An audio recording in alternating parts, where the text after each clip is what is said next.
po e nis prej fillimit këtë pjesën e konvertimit. Po. Unë jam rrit në një familje, domethënë krishtere. Po. Edhe gjithmonë nuk kena pas kur kufizime për fen muslimane. Se unë në Shqipëri në aktualisht Po, në Lezhë. martesat kur s'kan qenë atje problem. Jo. Po. Edhe ma e forta ka qenë se unë në Lezhë kam jetu vlera me njerëz, edhe në Tiranë, ama në Lezhë kam jetu, kam punu me njerëz të fesë muslimane. Po në Lezhë edhe në Shqipëri nuk është sa është bërë shumë e ditur me fol për fetë, se nga që regjimi i Enverti ka pas ndaluar fetë, nuk dia e din. E di. Po, edhe ka qenë ndaluar, edhe për një farë kohë shumë vite vlera ma vonë kur nuk kena diskutuar punë fesh. Për shembull, unë kam shkuar në kish, edhe ai kolegu im për shembull ka shkuar në xhami, po kur i na ul me tavolinë me nejt, kena fol për punë, për shoqëri, për familje, ama për fesë kena fol asnjëherë. Po, veç për pikat e përbashkëta. Bravo. Edhe tani nuk kam pas shumë, të jem shumë e sinqert, nuk kam pas shumë informacione për fenë muslimane. Ama kur kam marrë në Kosovë, si mos me dashtu në fenë muslimane vlerë. Unë e kam cek dhe kam e thonë ton jetën. Unë burrin musliman, fëmijët musliman, familjen e burrit kretë musliman, shoqërinë kretë muslimane. Si mos me dashtë. Kjo është e pa imagjinueshme. Kjo është pjesë e jetës time. Edhe ajo që unë e du ma shumë, se po du me ta lidh ke konvertimi. Po. Ajo që unë e du ma shumë, që kam e vlerësu dhe vlerësoj, pavarësisht komenteve, se ka pas dhe komente negative që më kanë thënë, ti po pagush për Iranit, ose po pagush për servis. Këtu i njohim këto komente, domethënë. Po, i kam pas edhe unë, edhe këto nuk i kam marrë seriozisht, unë asnjëherë as nuk i marrë seriozisht të lloj komenteve, por puna është që unë e kam dash sepse kur kam nisur në 2016, kur kam jetu këtu, si jam shpërngul, domethënë, unë kam ardhur më para, po në 2016 unë mas lindjes djalit unë përjetova një depresion shumë të rëndë. Po.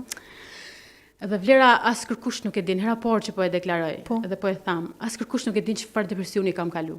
Modja se ka tita zburit e shtëpia. Se depresioni vlera, unë e dim që jena psikologe, depresioni nuk i prek ton njerëzit në një mënyrë, të ton njerëzit i prek në mënyra të ndryshme.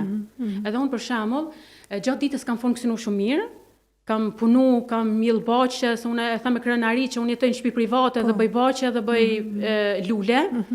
Edhe darkët, kur vin të darka për mua ka qenë darka, domethënë masi u errte për mua ka qenë tmerr. Ndoshta as një njeri nuk e din pse unë e adhuroj fenë muslimane, ma shumë muin e shenjtë Ramazanit. Po. Sepse për mua ka qenë sfida më e madhe. Unë isha tu përballu, ndoshta kisha ide edhe për vetvrasje, për lëndim, për vetlëndim. Sepse depresioni kështu ndodh në disa raste, po unë kam pas depresion të rënd. Dhe hera por që po e tham, nuk e kam thënë asnjëherë në media. Edhe për më dalë tash për depresionit, ka qenë muj shenjtë i Ramazanit. Pse ta hupun këtë vlerë? Kjo është vlera më e madhe e jetës time. Sepse motra e burrit Mitrovic na thirri neve për iftar. Edhe çaty shqyr për Zotit, e falenderoj Zotin shumë që i kam 3 motrat e burrit shumë të mira, që më rrin shumë afër, më respektojnë, më duan shumë. Edhe aty kena qenë me motrat e burrit në tavolinë, edhe mënyra veç se unë e kam lëviz pikën, njëna prej atyne e ka kuptuar që unë jam në gjendje depresive. Edhe ka qenë koha më e vështirë, mund ta quaj shumë hapur, ndoshta si nana e tim kur lindën fëmijët është shumë vështirë, por kjo koha që kam përjetuar depresionin ka qenë koha më e errët të jetës time. Se për shembull thash, ditën kam funksionuar shumë mirë, ndarkët për mua ka qenë tmerr i jetës, domethënë ato mendimet, idetë, gjithmonë kam pas fobi thika të bukës, kishim frikë se mos e lëndoj djalin, se unë sa kishte lind djali, kishte djali 3 javë. Edhe kisha frikë mos e lëndoj djalin, mos e lëndoj veten. Do thënë këtan kohën kam pas ato mendimet. Edhe ta natën, ditën kam punu, natën kam nejt të qoh. Se çka ka mendon nesër. Edhe tani na u mbledhëm Mitrovic, motrat e burrit e kuptuan që unë kam një gjendje depresive, shumë të rëndë, edhe ato më udhëzuan, thonë lind, duhet me kërkundim edhe mu trajtu. Edhe unë që aty pastaj kam nis me trajtimin, jo se nuk e kam ditë vlerë. Se unë që atëherë kam pas nisë psikologjinë, unë e kam di se diçka kam, po kur dikush ta ban kështu të ditur, ti pastaj je veç e gatshme me ndryshu. Edhe aty pastaj unë kam nisë, kam kërkundim, jam trajtu, po shoqëru nuk kam pas nevojë shumë vlera, po kupton për këshillim, se unë kam qenë e vetëdijshme se çfarë po ndodh me mua, veç kam pas nevojë për dikan me më besu, me më kuptu. Edhe që aty ka qenë piknisja muaj i shenjtë i Ramazanit, që na jena bën këtë familja vlerë. Se ndoshta mos me pa qenë muaj i shenjtë i Ramazanit, ndoshta unë do kisha shku dhe ma keq me depresionin. Se Du me fol pak më rapa edhe për stigmatizimin. Po.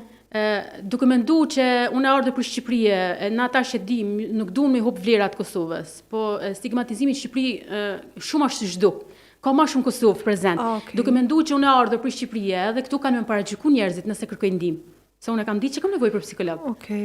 Por që Ç'kjo t'ka nal? Bravo, ç'kjo stigmatizimi më ka nal që unë mos më kërku ndihmë. Edhe kam thënë hajtë se unë do kaloj vetëm depresionin.